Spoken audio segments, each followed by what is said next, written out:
Hola, soy Ana María, soy la jefa de adjudicación del Campeonato Mundial Universitario de Debate en Español 2018 y el propósito de este video es introducir y socializar algunos de los cambios que junto con el equipo de adjudicación hemos solicitado al Consejo Mundial de Debate en Español que estudie y que en efecto han sido aprobados.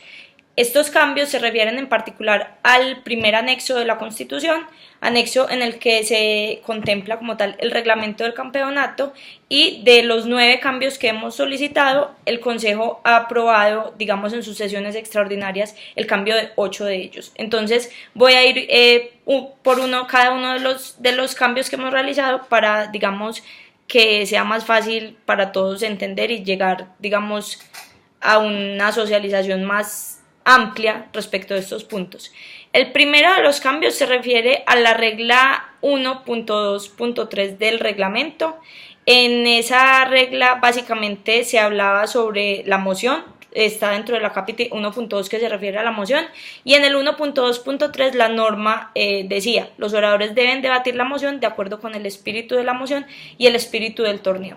Nosotros le hemos solicitado al Consejo que por favor se elimine la expresión el espíritu del torneo, digamos, y que esta eliminación de este pedazo quede supeditado a que en algún punto el Consejo Mundial de Debate en Español en efecto resuelva o establezca cuál es el espíritu del torneo. Esto, digamos, para evitar confusión respecto a la interpretación de la norma y para que sea un poco como más sencillo. Entonces la norma quedaría: los oradores deben debatir la moción de acuerdo con el espíritu de la moción. No obstante, si en un futuro realmente el Consejo define cuál es el espíritu de ese modo, cuál es el espíritu del torneo, sí tendría sentido incluir la expresión y el espíritu del torneo. Pero, digamos, supeditamos esta norma hasta que eso sea objeto de una discusión respectiva. Bueno, el segundo cambio que solicitamos al Consejo Mundial se refiere a la sección 1.3. En esta sección se habla básicamente sobre la preparación y el tiempo de preparación que se debe tener respecto del debate.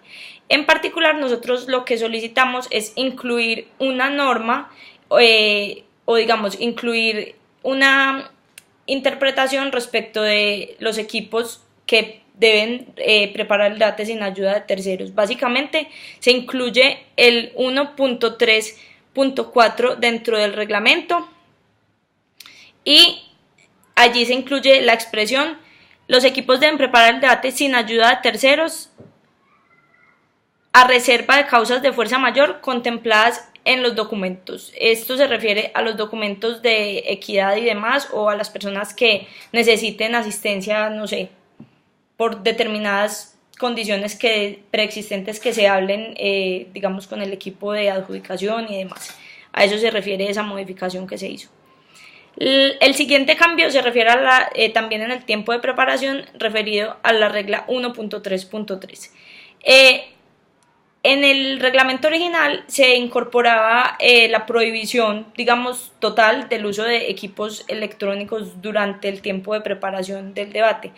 Y nosotros lo que sugerimos fue incorporar una norma que permitiera el uso de estos equipos siempre y cuando ellos estuvieran destinados, bien fuera a tomarle fotos a la moción o a medir el tiempo, tal y como es aceptado dentro de los participantes del circuito. Digamos, lo que se hizo ahí fue una especie de cristalización de una conducta que ya era relativamente aceptada dentro de los participantes y formalizarla volviéndola parte del reglamento. Esta norma se encuentra en la regla 1.3.3 y queda de la siguiente manera: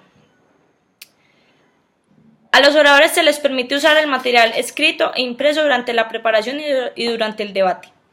El material impreso incluye libros, revistas, periódicos y otros materiales similares. El uso de equipos electrónicos está prohibido durante la preparación y durante el debate. El uso de equipos electrónicos se encuentra permitido cuando estos se encuentren destinados a medir el tiempo de los discursos de los oradores o a capturar fotografías de la moción o de la diapositiva de información, y cuando por causas de fuerza mayor un participante no pueda tomar notas de manera convencional. Entonces, digamos que esa es la utilidad de esta norma. No significa que ahora se pueda utilizar los equipos electrónicos para consultar información e investigar en el tiempo de preparación. Precisamente la norma está estableciendo en qué casos puntuales sí es válido hacer uso de estos implementos. Listo. La siguiente regla sobre la cual se discutió y fue aprobada por parte del Consejo se encuentra en la sección 1.4. Básicamente es la sección que se refiere a los puntos de información. ¿Cuál es el objetivo de lo que se pretendía con esta modificación? Básicamente que no se presenten espacios o que no exista la práctica común de interrumpir de manera, digamos, desproporcionada al orador que se encuentra dando su discurso.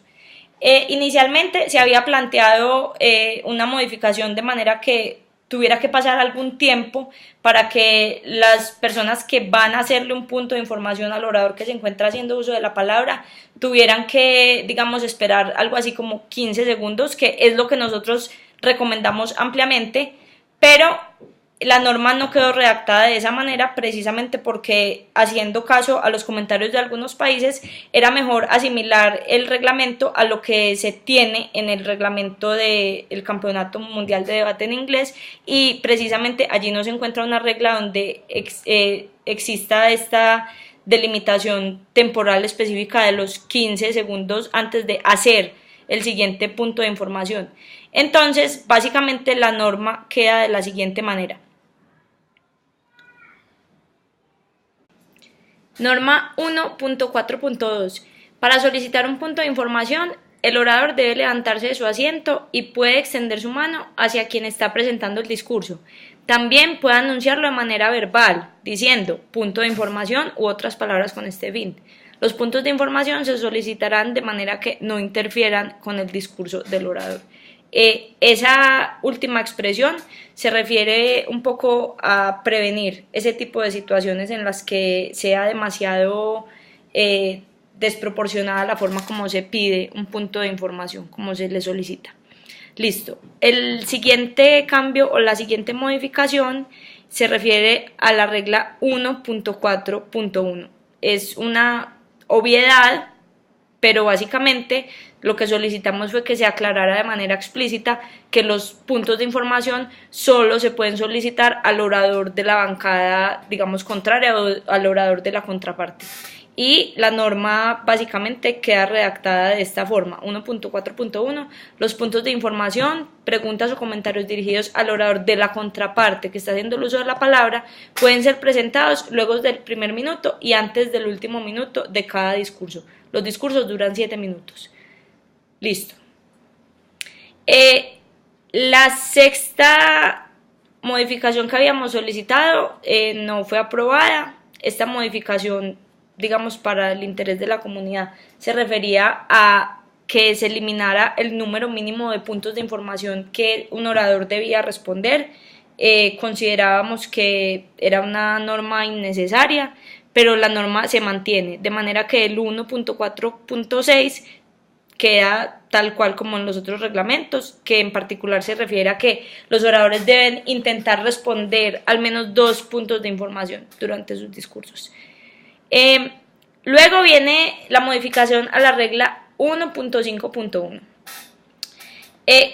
La regla 1.5.1 en el anterior reglamento incorporaba una palabra de penalización. Básicamente la regla 1.5.1 se refiere a que los discursos deben durar 7 minutos, o sea, dice, los discursos deben tener 7 minutos de duración. Su final será anunciado por medio de 2 palmadas o golpes de un mazo. Los discursos de más de 7 minutos y 15 segundos, decía el anterior reglamento, serán penalizados.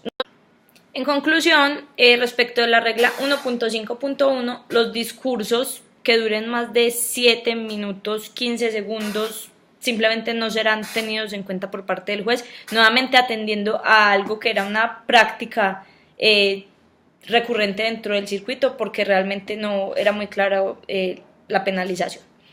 Bueno, después sigue la regla 3.2.5 y esta regla es una regla que ha tenido, digamos, cambios anteriores.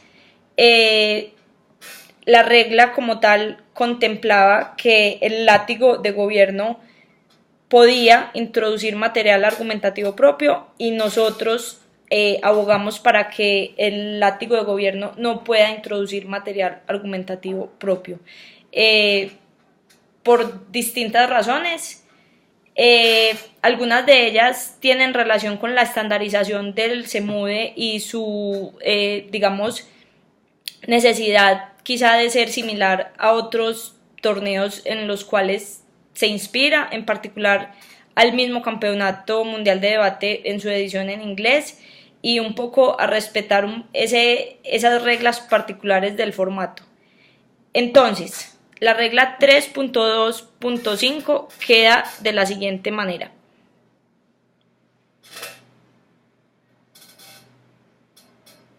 Todos los oradores deben presentar material argumentativo propio, excepto los dos últimos oradores del debate, y todos los oradores deben presentar refutaciones, excepto el primer orador del debate.